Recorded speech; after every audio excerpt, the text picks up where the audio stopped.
My name is Kathleen Robinson. I'm 31 years old, a middle school science teacher from Columbus, Ohio, and this is the story of how my family chose a party over my son's life, and how I made sure they never forgot it. My hands trembled as I held the hospital bill, $85,000 for the experimental treatment that could save my son's life. The paper felt impossibly heavy, like it held the weight of every hope I had left. I'd rehearsed what I would say to my parents 100 times. I'd practiced keeping my voice steady, my arguments logical. I'd prepared financial projections showing how I could pay them back. I'd brought documentation from the doctors explaining why this treatment was Michiel's only chance. My parents looked me in the eye and told me to be realistic. If this story hits home, tell me in the comments where you're watching from. Don't forget to like and subscribe. Every betrayal I share comes with a twist you won't see coming. 3 months later, they spent $230,000 on my brother's wedding in Tuscany. $230,000 on flowers that wilted, on food that was eaten, on a dress worn once, on a single day of celebration while my son gasped for breath in a hospital bed. Tell me in the comments, have you ever felt completely invisible in your own family? Have you ever realized that the people who were supposed to love you unconditionally actually loved you with a price tag attached? Because that's what I learned. And what I learned after that changed everything. I stood in my tiny apartment in Columbus, Ohio, watching my father cross his arms in the doorway. It was the same gesture he'd used my entire life when delivering disappointing news. Arms crossed, shoulders squared, jaw set. The posture of a man who'd already made his decision and was simply waiting for you to accept it. Behind him, my mother nodded along, her mouth pressed into that thin line of disapproval I knew so well. She stood slightly behind him, always the supporting actress in their marriage, never contradicting, always reinforcing. Her perfectly manicured hands clutched her designer handbag, a Louis Vuitton she'd bought herself for her 60th birthday. That bag cost $2,400. I knew because she'd told me about it 3 times, proud of her investment piece. In the next room, I could hear the steady hiss of the oxygen machine keeping my 7-year-old son, Michiel, alive. The sound had become the soundtrack of our lives, that mechanical breathing, that constant reminder that without this machine, without intervention, without help, my son would suffocate. Each breath he took sounded like effort, like a battle he was slowly losing. And he was losing. We both knew it. The medical bills were spread across my kitchen table like evidence of my failures. I'd arranged them chronologically, desperately hoping the visual would make them understand. Each statement told the story of our struggle: emergency room visits, specialist consultations, diagnostic tests, medications that cost more per month than most people's car payments. I'd highlighted the key numbers, circled the most urgent deadlines, organized everything into a folder with tabs labeled by category. $85,000. That was the number that haunted my dreams, that I saw every time I closed my eyes. That was what the specialist at Cleveland Clinic quoted for the experimental cardiac gene therapy that could save Michiel's life. It wasn't a guarantee, nothing in medicine ever is, but it was a chance. Dr. Morrison had said it clearly. This is your son's best hope. Without this treatment, his prognosis is measured in months, not years. We don't have that kind of money lying around, Kathleen, my father said, his voice stern, practiced. This was the voice he used in boardrooms, the voice of authority that expected compliance. You need to be realistic about this. Realistic. That word felt like a slap across my face, like he was telling me to accept my son's death as a reasonable outcome. As if there was anything realistic about watching a 7-year-old child suffocate slowly while you stood by helpless. His rare heart condition isn't responding to conventional treatments anymore, I said, trying desperately to keep my voice steady, to present the facts the way I'd rehearsed. The doctor said he has maybe 6 months if we don't act now. 6 months, Dad. That's all the time Michael has left unless we can afford this treatment. I work as a middle school science teacher here in Columbus. It's not a lucrative career, but it's what I love. Or what I loved, before every waking moment became consumed with medical appointments and insurance battles, and the crushing weight of watching your child fade away. Michael's father, my ex, walked out when Michael was diagnosed at age 3. Couldn't handle having a sick kid, he said. That was 4 years ago, and I'd been fighting this battle alone ever since. My mother stepped forward, her hand touching my father's arm in that way she always did when she wanted to soften his message but wouldn't dare contradict him. In 38 years of marriage, I'd never once heard her disagree with him in front of anyone else. Honey, we understand this is difficult, she said, her tone dripping with false sympathy, that patronizing sweetness she used when she wanted to appear caring without actually helping. But we've already helped you so much over the years. We paid for 3 of his surgeries. We can't just empty our retirement accounts. 3 surgeries? She said it like she was listing favors, like keeping my son alive was some kind of generous gift they'd bestowed upon me, rather than something grandparents should want to do. Something any decent human being would do without keeping score. The first surgery, when he was 3, $47,000 that they'd held over my head for years. The second, when he was 5, $32,000 that came with endless reminders of their sacrifice. The third, just last year, $38,000 accompanied by lectures about fiscal responsibility. I'm not asking you to empty them, I said, my voice cracking despite my efforts to stay strong, to be the reasonable one, to make them see. I'm asking for a loan. I'll pay you back every penny. I've worked out a payment plan. I'll get a second job. I'll work nights, weekends, summers. I'll sell everything I own. I'll do whatever it takes. I just need help right now, when it matters most. I had already started working on a plan. I'd contacted 3 tutoring companies about evening work. I'd looked into selling plasma. I'd researched every side hustle imaginable. With a second income stream, I calculated I could pay them back $500 a month. It would take 14 years, but I'd do it. I'd spend the rest of my life paying them back if it meant Michael lived. My father shook his head slowly, deliberately, like a judge delivering a sentence. Kathleen, you're barely keeping your head above water as it is. How would you pay us back? Be sensible. There are payment plans, medical financing options. You should look into those. I had looked into them. God, I'd spent weeks researching every possible avenue, staying up until 2 a.m., reading through medical loan applications, calling financing companies, filling out forms until my hands cramped. The payment plans would take too long.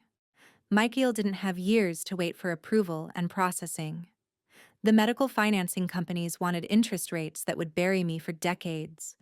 18%, 22%, even 26% APR on some offers. And most wouldn't approve me anyway because I was already drowning in medical debt from previous treatments. My credit score had plummeted from 720 to 580 in just 3 years. I'd been denied by 7 different lenders already. I've tried everything else, I said quietly, feeling the tears start to burn behind my eyes, that hot pressure building that I'd been holding back for weeks.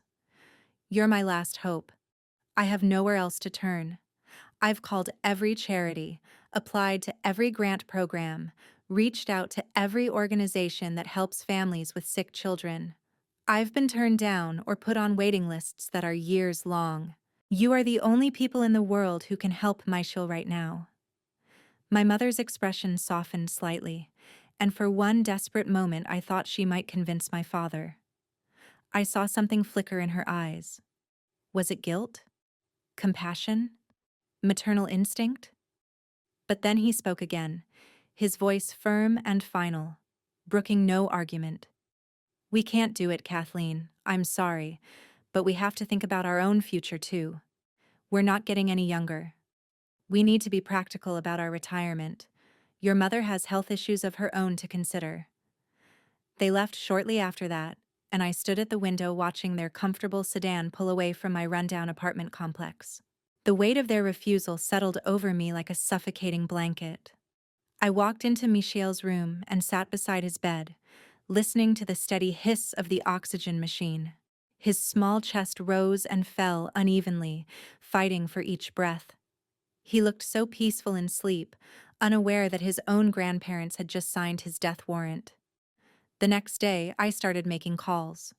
I reached out to every family member I could think of. Distant cousins, my mother's siblings, anyone who might help. Most offered sympathy, and small amounts that barely made a dent. My Aunt Teresa sent $500 with a note saying she wished it could be more. I appreciated every penny, but I was trying to fill an ocean with a teaspoon. 2 weeks later, I came home from teaching to find Michiel struggling to breathe. His lips had a blue tinge that sent panic shooting through me. I called the ambulance and they rushed him to Nationwide Children's Hospital. The doctors stabilized him, but Dr. Morrison, the cardiologist, pulled me aside with an expression that made my stomach drop. "His condition is deteriorating faster than we anticipated," he said, his voice gentle but grave. "Without that treatment we discussed, I'd say he has 3 months at most, maybe less." I nodded numbly, unable to speak past the lump in my throat. 3 months. My baby had 3 months unless I could find $85,000. I started a crowdfunding campaign that night, pouring my heart into the description, sharing photos of Michiel's bright smile from before he got so sick. Friends shared it. Teachers from my school donated. Even some of my students' parents contributed. But after 2 weeks, I'd only raised $12,000. It wasn't even close to enough. Then came the phone call that changed everything. It was 3 days later, late afternoon. I was sitting beside Michiel's bed, reading to him from his favorite book about dinosaurs even though he was too tired to really listen, when my phone rang. "Kathleen!" My younger brother Daniel's voice was breathless with excitement, practically vibrating through the phone. "I have the most amazing news. Rebecca and I are getting married. Can you believe it? I proposed last night at that French restaurant, the one with the view of the city, and she said yes." I tried to muster enthusiasm despite the heaviness crushing my chest, despite the medical bills spread across my kitchen table in the next room, despite Michiel's labored breathing filling my ears. "That's wonderful, Daniel. Congratulations. I'm really happy for you." "I know, right? I'm over the moon. And Mom and Dad are being so incredibly generous. They're paying for the whole wedding, the entire thing. Can you believe it? They said we can have whatever we want. No budget limits. None." Dad literally said, "Spare no expense," when we told them. Mom started crying, she was so happy. No budget limits? The words echoed in my head like a scream, like fingernails on a chalkboard, like the sound of a door slamming shut on hope. "Rebecca and I are thinking a destination wedding," Daniel continued, oblivious to my silence, to the way my hand had tightened around the phone until my knuckles turned white. "Maybe Tuscany. You know how Rebecca loves Italian wine. Or maybe the south of France. We're looking at venues that overlook vineyards." "Oh, Kathleen, it's going to be absolutely perfect. Magical. The wedding of the century. Dad said this is his son's special day and nothing is too good. Nothing. He wants us to have everything we've ever dreamed of." I stood there in my tiny apartment, medical bills stacked on every surface, my son fighting for every breath in the next room, and listened to my brother gush about his unlimited wedding budget. Something cold and hard formed in my chest, a seed of understanding that would take root and grow in the months to come. But they had no idea what was coming next. The months that followed were a blur of hospital visits and mounting despair. I maxed out every credit card I owned, took out personal loans at predatory interest rates, and sold everything of value I possessed. My grandmother's ring, the only piece of my own mother's I'd been given, went to a pawn shop for $800. My car got downgraded to a 15-year-old sedan that barely ran.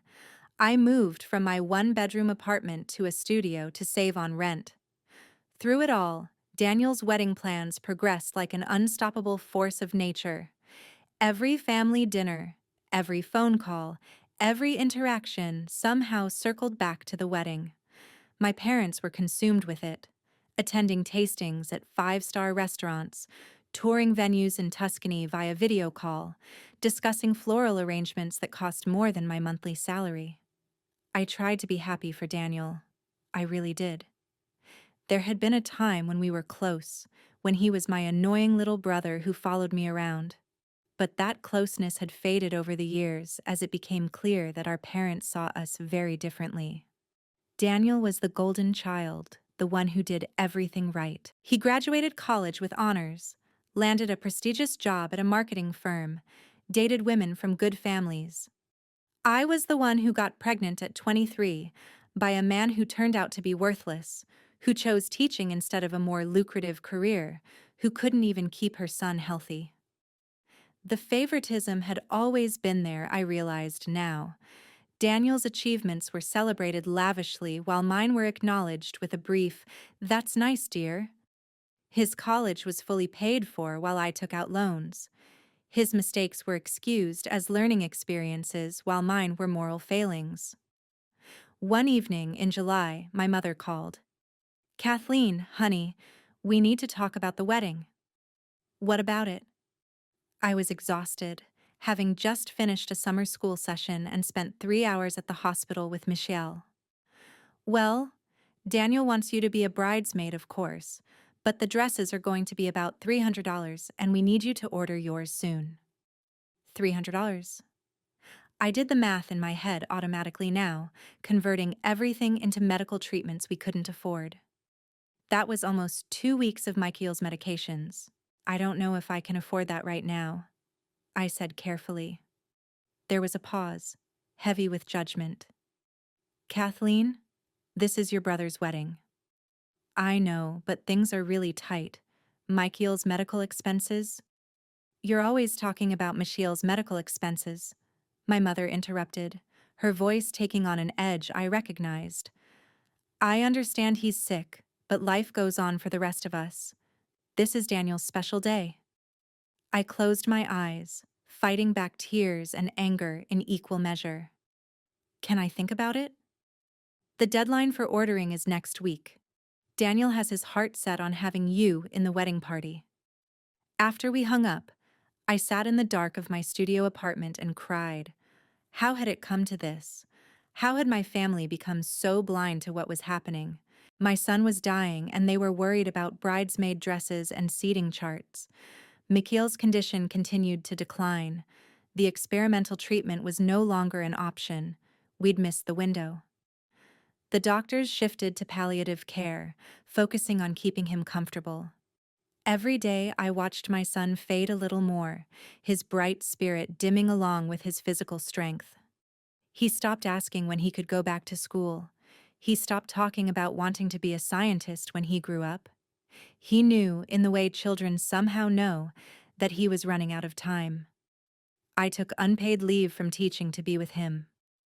My principal was understanding, but it meant my already precarious financial situation became catastrophic.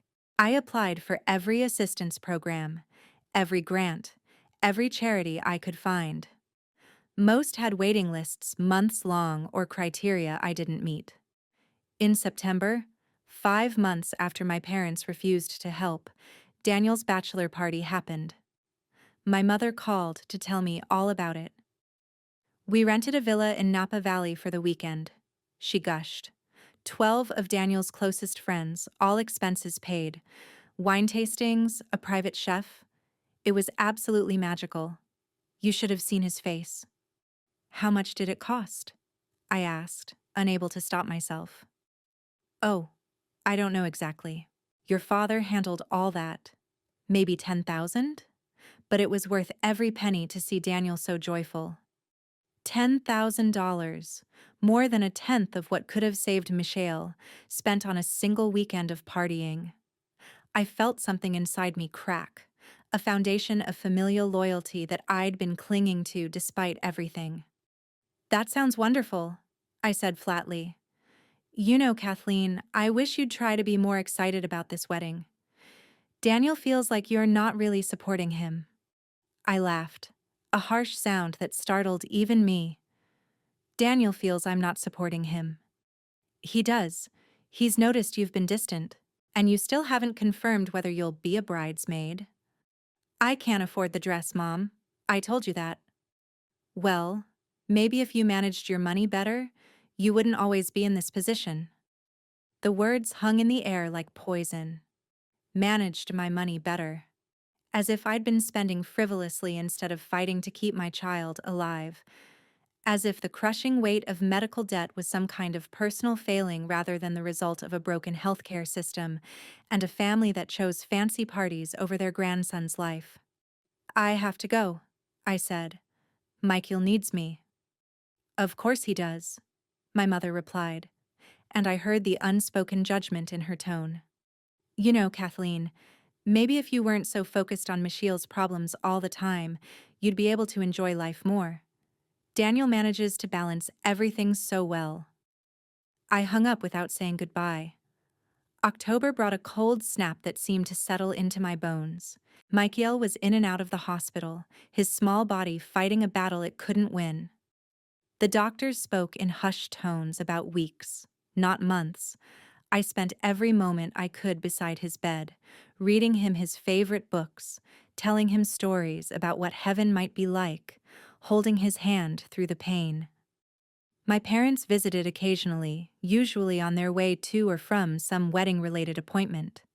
They'd stay for 20 minutes, pat Michael's hand awkwardly, and leave with expressions of relief.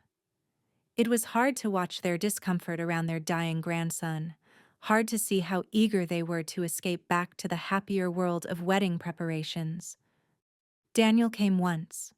He stood in the doorway of Michiel's hospital room, perfectly dressed in designer clothes that probably cost more than my rent, and barely made it 5 minutes before claiming he had to leave for a dress fitting. "He's so thin," he whispered to me in the hallway, as if this was news, as if I hadn't watched my son waste away day by day. "Yes," I said simply. "It must be so hard for you." He touched my arm in a gesture that felt performative rather than genuine.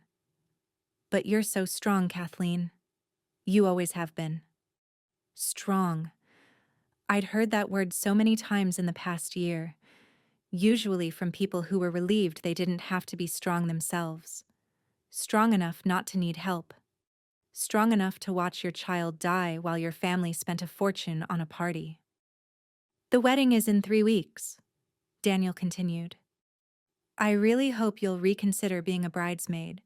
It would mean so much to me, and it might be good for you. You know, a chance to celebrate something happy." A break, as if I could take a vacation from my son's death, as if I could put on a smile and an overpriced dress and pretend everything was fine while Michiel fought for every breath. "I'll think about it," I lied, because it was easier than explaining how his words made me feel. I learned later that the final cost of Daniel's wedding was $230,000. The number echoed in my head like a scream. They'd spent nearly 3 times what could have saved Michiel's life on a single day of celebration.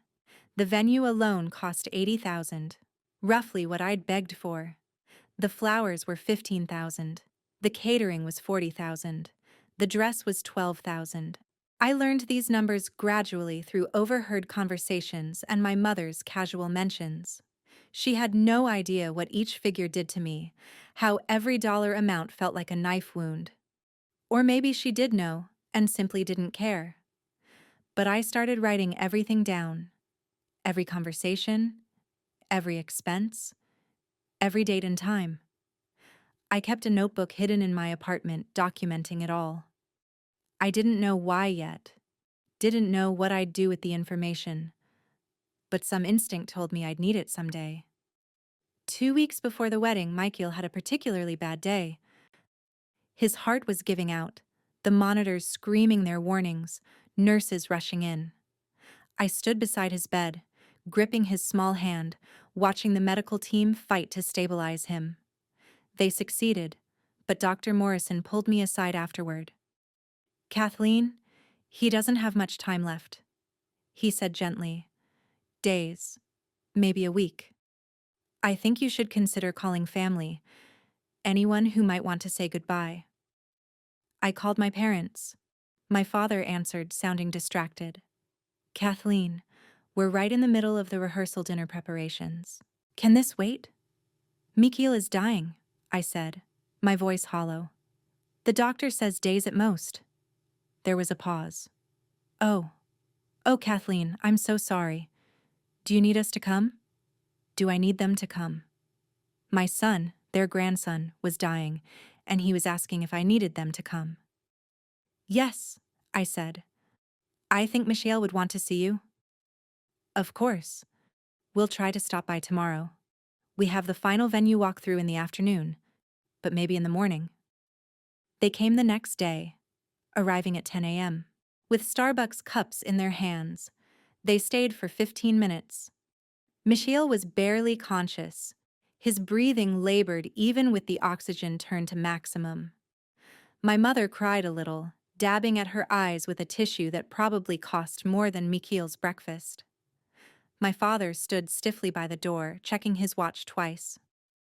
"We have to go," my father finally said. "The florist is expecting us at 11. "The florist," I repeated numbly. "For the centerpieces. It's important we get this right. There's no time for mistakes this close to the wedding." He seemed oblivious to the irony of his words, standing in a room where the ultimate mistake, choosing flowers over family, was about to claim its final victim. They left with promises to come back soon. Promises I knew they wouldn't keep.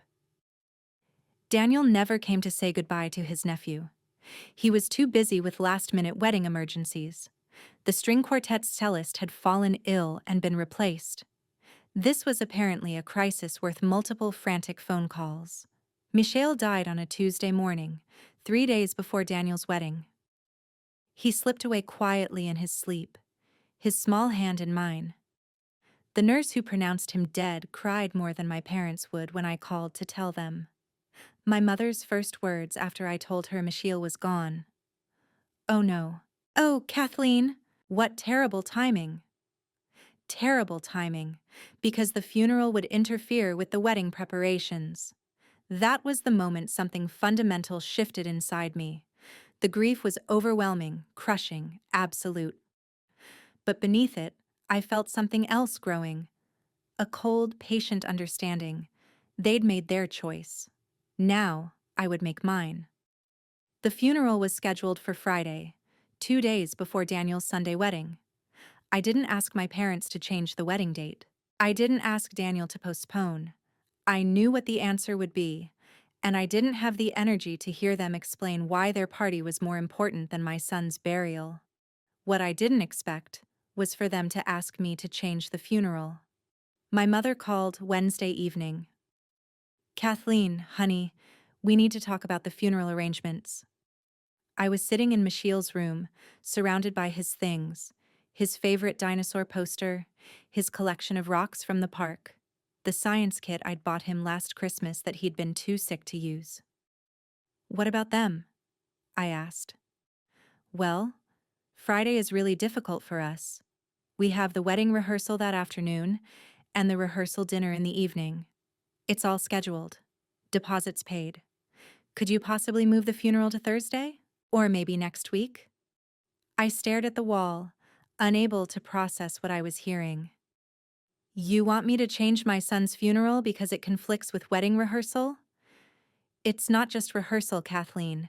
It's the whole schedule. We have out-of-town guests arriving. Jeffrey's family flying in from Atlanta. Your father is giving a toast at the dinner. We can't miss it. Michael is your grandson. And we'll be there to honor him, of course we will. But Thursday would work so much better for everyone. The funeral home should be able to accommodate the change. Everyone. My voice came out flat, emotionless. Everyone would be more convenient if we buried my 8-year-old son a day early so you don't miss cocktail hour? Don't be dramatic, Kathleen. You're making this sound worse than it is. We're trying to support you and Daniel both. Why can't you be more flexible? You know how important this wedding is to your brother. I hung up. I didn't trust myself to say anything else. The funeral stayed scheduled for Friday. I arranged it myself, paid for it with money I borrowed from my principal, who'd been more supportive in the past year than my own parents. It was a small service, just 20 people. Teachers from school, a few parents of Michael's former classmates, my Aunt Teresa. My parents arrived 45 minutes late, dressed in clothes clearly chosen for the wedding festivities to follow. They stayed for the service but left immediately after, skipping the small reception I'd organized at my apartment. "We really have to go," my mother said, kissing my cheek with lips that barely made contact. "Daniel is having a crisis about the seating arrangements, but it was a lovely service, Kathleen. Very tasteful." Tasteful. My son's funeral was tasteful. I watched them leave, watched them drive away to their important appointments and critical emergencies, and I felt something inside me turn to stone. The grief was still there, but it was contained now, locked behind a wall of ice-cold clarity. Saturday I spent alone, surrounded by sympathy cards and medical bills.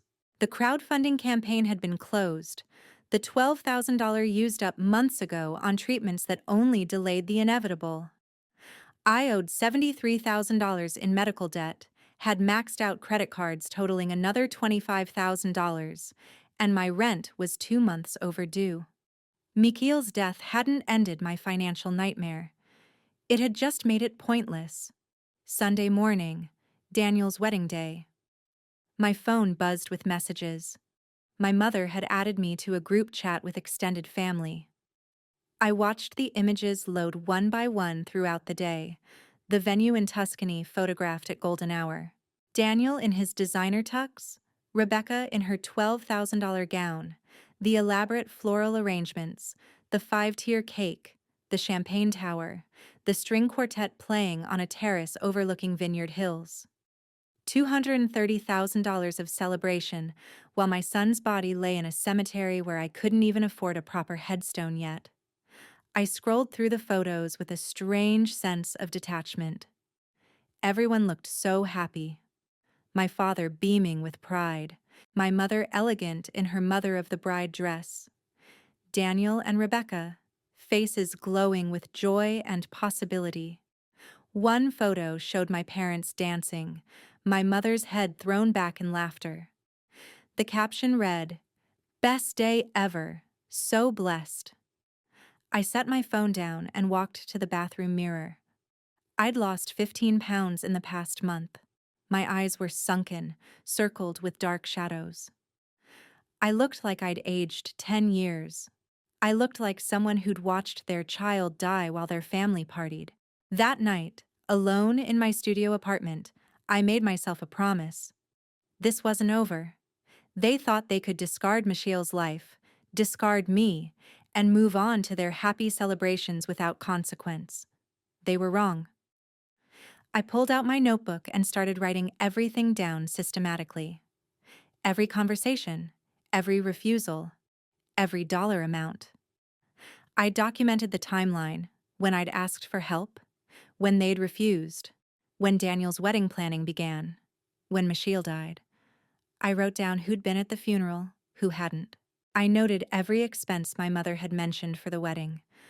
I wasn't sure what I'd do with this information, but I knew I needed it.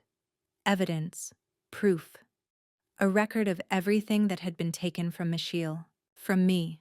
My phone buzzed again. Another text from my mother. Home from Italy. Exhausted but so happy. Daniel and Rebecca's first dance was magical. I'll send you the video. I typed back. Glad you had a good time. 3 dots appeared, disappeared, appeared again. Finally. We'll come by next week to check on you. I'm sure you're feeling better by now. Feeling better. As if grief worked on a schedule. As if 1 week after your child's death, you were expected to be recovered and ready to hear about how magical someone else's party was. I didn't respond, but I took a screenshot and added it to my collection. Then I wrote in my notebook, not revenge, reckoning. 4 years passed. Life continued because that's what it does, even when you don't want it to.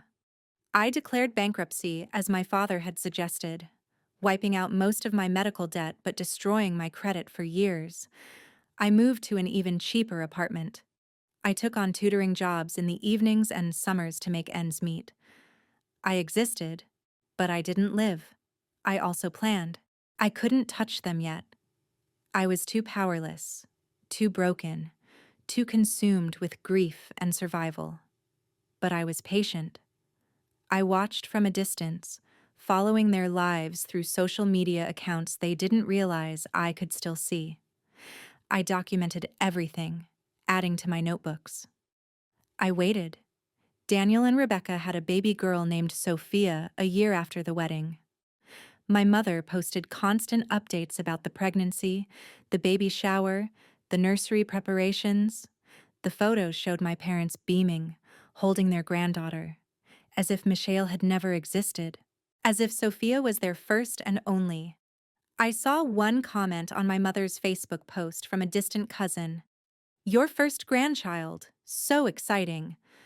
My mother's response, "Yes, we're over the moon." Not a correction, not even an acknowledgement that another grandchild had existed, had died, had mattered. Michael had been erased from the family narrative. I took a screenshot and added it to my collection. During those 4 years, I went back to school. Online classes at night, working toward a master's degree in education administration. I was promoted to assistant principal after 3 years, then to principal. The salary increases were modest, but they were progress. I was building something, slowly and deliberately. I also started saving money. Every extra dollar went into a separate account, one I never touched. I didn't know what I was saving for exactly, but I knew I'd need resources eventually. Power required capital. My parents tried to reach out occasionally. Birthday cards with generic messages, Christmas gifts sent through the mail. My father called once to tell me they'd set up a college fund for Sophia and wondered if I wanted to contribute. I hung up on him. Daniel sent a birth announcement when they had their second child, a boy named Jackson. The card featured a professional photo of their perfect family in expensive clothes with genuine smiles. On the back, someone had written, "Hope you're doing well," as an afterthought. I kept every card, every announcement, every casual dismissal. Evidence. Then, in early spring of the 4th year, everything changed. I got an email from an address I didn't recognize. The subject line read, "Important Family Matter." I almost deleted it as spam, but something made me open it. "Kathleen, this is your Aunt Teresa. I'm reaching out because I thought you should know that your father lost his job 3 months ago. He's been trying to keep it quiet, but the situation is serious. His entire retirement account was invested in his company stock, which collapsed when the company went bankrupt. Your parents have lost almost everything. They're facing foreclosure on their house. I know you and they aren't close, but I thought you'd want to know. Your father is too proud to ask for help, but they need it. Please call me if you can. Love, Teresa." I read the email 3 times. Then I went to my computer and started searching. It didn't take long to find the news articles. The company my father had worked for had been caught in a massive fraud scandal. The CEO was facing federal charges. The company had declared bankruptcy and thousands of employees had lost their jobs and retirement savings. My father's name appeared in several articles as one of the senior executives who'd lost everything. I sat back and stared at the screen. After all these years, after building their comfortable life on the grave of my son's memory, they'd lost it all. The universe had shifted. and suddenly, I wasn't powerless anymore. My phone rang a week later, my mother's number. I stared at it, watching it ring, then go to voicemail. She called again the next day and the day after that. I never answered. Then came a knock on my door one evening in May. I looked through the peephole and saw my father standing there. He looked older than I remembered, grayer, thinner, diminished. I opened the door but left the chain engaged. Yes? Kathleen. His voice cracked on my name. Please, we need to talk. About what? Can I come in? No. He flinched. I know things have been difficult between us. I know we've made mistakes, but we're family. We need help. Help? I repeated, the word tasting strange in my mouth. I lost my job. You probably heard. We're in serious financial trouble. The house is in foreclosure. Your mother's medical insurance ran out and she has some health issues that need addressing. We're asking our children for help. Daniel and Rebecca are doing what they can, but they have their own family to support. We thought maybe you could contribute something, even a small amount. A loan, perhaps, that you could pay back when your situation improves. I stared at him through the gap in the door. When my situation improves? I know you're doing better now. I saw online that you're a principal. That must pay well. We wouldn't ask if we weren't desperate. Desperate, I said softly. That's interesting. I remember being desperate once. His face colored. Kathleen, please. This isn't the time to dredge up the past. Isn't it? I smiled, and it wasn't a kind expression. You're asking me for money because you're facing financial ruin. That sounds familiar. This is different. How? We're your parents? And Michael was your grandson. The silence stretched between us like a chasm. How much do you need? I finally asked. Hope flared in his eyes. We owe about $90,000 on the house. If we could come up with that amount, we could keep it. But anything would help. Even 20 or 30,000 would give us time to figure something out. $90,000. More than what could have saved Michael. I felt something cold and final settle in my chest. I'll think about it, I said, and closed the door in his face. I didn't contact my parents for 2 weeks. Let them wait. Let them wonder. Let them feel the anxiety of uncertainty. Every day that passed, their situation grew more dire. I checked the public foreclosure listings. Their house was scheduled for auction in 45 days. During those 2 weeks, my mother called 17 times. My father called 9. Daniel sent 3 lengthy text messages explaining how our parents had always done their best, how they were good people who'd made some mistakes, how family was supposed to forgive and help each other. The irony was apparently lost on him. I responded to none of them. On the 15th day, I finally called my father back. Kathleen. He sounded breathless, desperate. Thank God. I was so worried you wouldn't call. I've been thinking about your request, I said. And? I could hear the hope in his voice, pathetic and naked. I want to meet. All of you. You, Mom, and Daniel. We need to have a conversation. Of course, of course. When? Where? We can come to you. My apartment. Saturday at 2 p.m. We'll be there. Thank you, Kathleen. You don't know what this means to us. I hung up without responding. Saturday arrived cold and gray. I'd spent the morning preparing, arranging chairs in my small living room, setting out a folder on the coffee table. I'd printed documents, organized them chronologically. Everything was ready. They arrived at exactly 2 p.m., all 3 of them. My father looked worse than he had at my door, his suit hanging loose on a frame that had lost weight. My mother seemed to have aged a decade, her hair more gray than I remembered. Daniel looked uncomfortable, dressed too formally for my shabby apartment, clutching his phone like a shield. "Sit down," I said.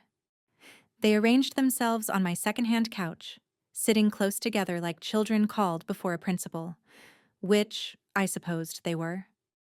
I remained standing. "You asked me for $90,000. We know it's a lot," my father started, "but we're prepared to offer collateral to sign a formal loan agreement. We'd pay you back with interest." "How?" I asked flatly. "You have no income. Mom doesn't work. What would you use to pay me back?" "I'm looking for work. Something will come through." "At 63? With your reputation attached to a fraud scandal?" He flinched. "That wasn't my fault. I had no idea what the CEO was doing." "Ignorance isn't innocence," I said. I picked up the folder from the coffee table. "But we're not here to discuss your career failures. We're here to discuss your request for money." "Will you help us?" my mother asked, her voice small. "That depends." I opened the folder and pulled out the first document. "Do you remember this conversation? May 16th, 4 years ago. I came to you and asked for $85,000 to pay for Michiel's treatment." My mother's face went pale. "Kathleen, we've been over this," my father said. "Have we?" I held up the document, a printout of my original crowdfunding page with the treatment cost clearly listed. $85,000. You told me you couldn't afford it, that you had to think about your own retirement, that I needed to be realistic. "We made the best decision we could at the time," my father said stiffly. "Did you?" I pulled out another paper. "This is a receipt from Daniel's wedding planner. Total cost of services, $230,000. Paid in full by you. 18 months after you told me you couldn't afford $85,000 to save your grandson's life." Daniel stood up. "This isn't fair. You're twisting everything." "Sit down," I said, my voice hard enough that he obeyed. "I'm not finished." I pulled out more documents, laying them on the coffee table one by one. Wedding venue, $80,000. Flowers, $15,000. Catering, $40,000. Dress, $12,000. Photography, $8,000. Entertainment, $10,000. Should I continue? "What do you want from us?" my father demanded. "An apology." "Fine. We're sorry. We made a mistake. Is that what you want to hear?" "A mistake?" I repeated softly. "You think choosing a party over your grandson's life was a mistake?" "We didn't know he was going to die," my mother whispered. "Yes, you did. The doctors told you, I told you. You knew and you didn't care enough to help." I pulled out another document, the one that hurt most to look at. A photo of Michiel in his hospital bed, taken 2 weeks before he died. "This is what $85,000 would have saved. This child, your grandson. Remember him?" My mother started crying. Daniel looked away. My father stared at the photo with an expression I couldn't read. "Emily, please," my mother said through her tears. "We know we failed you. We know we should have done more. But we can't change the past. We can only ask for your mercy now." "Mercy?" I placed the photo back carefully. "I don't remember receiving much mercy when I begged you for help. When I sold everything I owned. When I moved to a studio apartment and ate ramen so I could afford Michiel's medications." "We didn't understand how bad it was," my father said. "Didn't you? I told you multiple times. I showed you the medical bills. I explained that without treatment, he would die. What part of that was unclear?" Silence. "But you understood perfectly well how important Daniel's wedding was," I continued. "You understood that the centerpieces needed to be exactly right, that the venue had to be perfect." I sat down across from them. "Here's what I've learned in the past 4 years. You didn't help Michiel because you didn't want to. It wasn't about the money. You had the money. You proved that. It was about choice. You chose what mattered to you. That's not true, Daniel protested. They were trying to protect their retirement. Were they? Because they spent almost 3 times their retirement concerns on your wedding. My father leaned forward. Kathleen, I understand you're angry. You have every right to be. But are you really going to punish us now when we need you most? Are you going to be as cruel as you think we were? Cruel, I said, tasting the word. Is it cruel to make choices based on what matters to you? Is it cruel to decide that your resources should go toward your own priorities rather than someone else's crisis? Because that's what you taught me. So you won't help us? My mother said flatly. I didn't say that. I picked up the folder and pulled out a check I'd prepared. I'm willing to give you $90,000. Hope bloomed on their faces, desperate and immediate. However, I continued, there are conditions. Anything, my father said quickly. We'll sign whatever you want. Payment plans, interest, collateral. It's not about payment. I set the check on the table between us. It was made out for $90,000, dated for today. The first condition is that you acknowledge, here and now, that you chose Daniel's wedding over Michiel's life, that you had the money and refused to help. I want to hear you say it. They stared at me. You don't have to do this, Daniel said to his parents. She's trying to humiliate you. Yes, I agreed. I am. Just like you humiliated me when I begged for help. When I stood in your doorway with medical bills and you told me to be realistic. When I buried my son alone because you had a rehearsal dinner. So yes, I want you to say it out loud, that you made a choice, and Michiel died because of it. My mother was crying harder now. My father's face was red. But they needed that check. They needed it desperately. We chose the wedding, my father finally said, his voice barely audible. We had the money and we chose to spend it on Daniel's wedding instead of Michiel's treatment. And? I prompted. And he died because we didn't help. I looked at my mother. We should have helped you, she whispered. We should have saved him. We were wrong. I turned to Daniel. And you? What's your role in this? I didn't know they'd refused to help Michiel, he said quickly. Didn't you? You never wondered where the money for your elaborate wedding came from? You never thought it was odd that I asked you to postpone your bachelorette party because Michiel was in the hospital and you refused? You never questioned having your wedding 3 days after your nephew's funeral? He had no answer. Here's the second condition, I continued. You take this money, you save your house, and you never contact me again. No birthday cards, no Christmas gifts, no phone calls. You remove me from your lives completely, the way you removed Michiel from your memories. Kathleen, you can't mean that, my mother said. We're family. No, I corrected her. We share DNA. Family is something else. Family shows up. Family sacrifices. Family doesn't let children die while they plan parties. I stood up and walked to my door, opening it. Those are my conditions. Take the check or leave it. You have 60 seconds to decide. They looked at each other, a silent conversation happening in glances and expressions. I watched them calculate, watched them weigh their pride against their desperation. It took them 43 seconds. My father picked up the check. We accept your conditions, he said, his voice hollow. Good.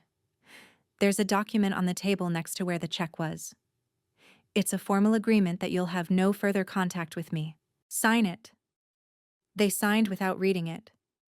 My father's signature was shaky.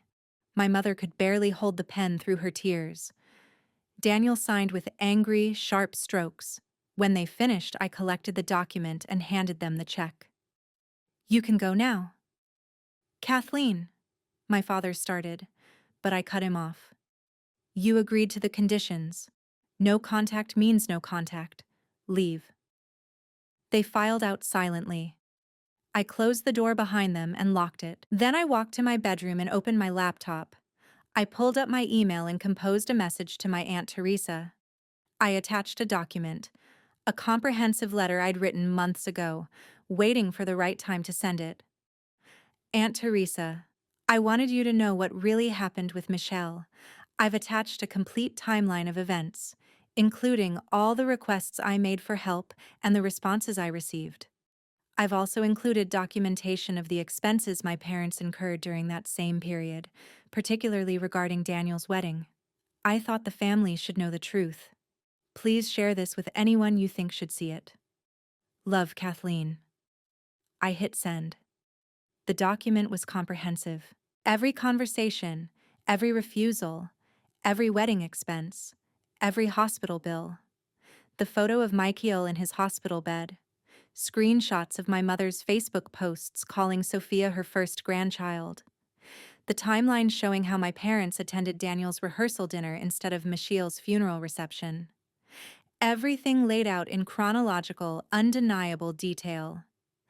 My Aunt Teresa had a large extended family network. By tomorrow, everyone would know. My parents' friends, their country club, their church, their neighbors. The truth would spread like wildfire. The check would clear. They'd keep their house. But they'd lose something more valuable. Their reputation, their comfortable social standing, the image they'd carefully crafted of being generous, loving parents and grandparents. Everyone would know what they'd really chosen, what they'd really valued. A knock came at my door an hour later. I looked through the peephole and saw Daniel standing there alone, his face furious. I opened the door but didn't invite him in. You signed an agreement not to contact me. That email you sent? He said, his voice shaking with anger. You can't do that. You're ruining their lives. I'm telling the truth. There's a difference. You're vindictive and cruel. You're destroying them out of spite. No, I said calmly. I'm giving them exactly what they gave me. Consequences. Actions have consequences, Daniel. They made choices, and now they get to live with them. Just like I've had to live with watching my son die. They gave you $90,000. They gave me back a fraction of what they stole from Michael. From me. And they only did it because they had no other choice. If they weren't desperate, would they have helped? We both know the answer. You're never going to let this go, are you? You're going to hate us forever. I don't hate you, I said, and realized it was true. Hate requires caring. I don't care about any of you anymore. You stopped being my family the day you chose a party over my son's life. Now you're just strangers who happen to share my last name. Mom is devastated. Dad looks broken. Was that worth it? Ask Michelle if it was worth it. Oh wait, you can't. Because he's dead. Daniel's face crumpled. You really are as heartless as they said. Heartless? I smiled without warmth. My heart broke 4 years ago and you weren't there to see it. You were too busy planning your perfect wedding and your perfect life. So don't talk to me about heartless, Daniel. You don't get to use that word. He turned and walked away. I closed the door for the last time on my biological family. Over the next few months, I heard through indirect channels what happened to them. My parents were indeed socially ostracized. Friends stopped calling. The country club membership was quietly not renewed. Church attendance became awkward enough that they stopped going. They kept their house, but it became a prison of sorts, a place where they lived with their choices. My father eventually found work as a consultant, making a fraction of his former salary. My mother developed anxiety issues and started therapy. Daniel and Rebecca moved to another state, putting distance between themselves and the scandal. I heard my mother told people I was dead, that it was easier than explaining why her daughter wanted nothing to do with her. I supposed I was dead to them, the daughter who'd been grateful for scraps, who'd accepted being second best, who'd swallowed her pain to keep the peace. That person didn't exist anymore. As for me, I continued building my life. I dated eventually, though carefully. I made real friends, the kind who showed up when things were hard. I traveled to places Michiel would have loved and scattered his ashes in beautiful locations around the world: the Grand Canyon, the redwood forests, the beach in Maine, where he'd always wanted to go. I lived for both of us. The $90,000 I'd given my parents was worth it. Not because they deserved help, but because it gave me closure. I'd proven I was the better person, the one who showed mercy even when none had been shown to me. And then I'd walked away, leaving them to live with the weight of their choices. Some might say I was cruel. That real forgiveness means letting go completely, helping without conditions. But those people never watched their child die alone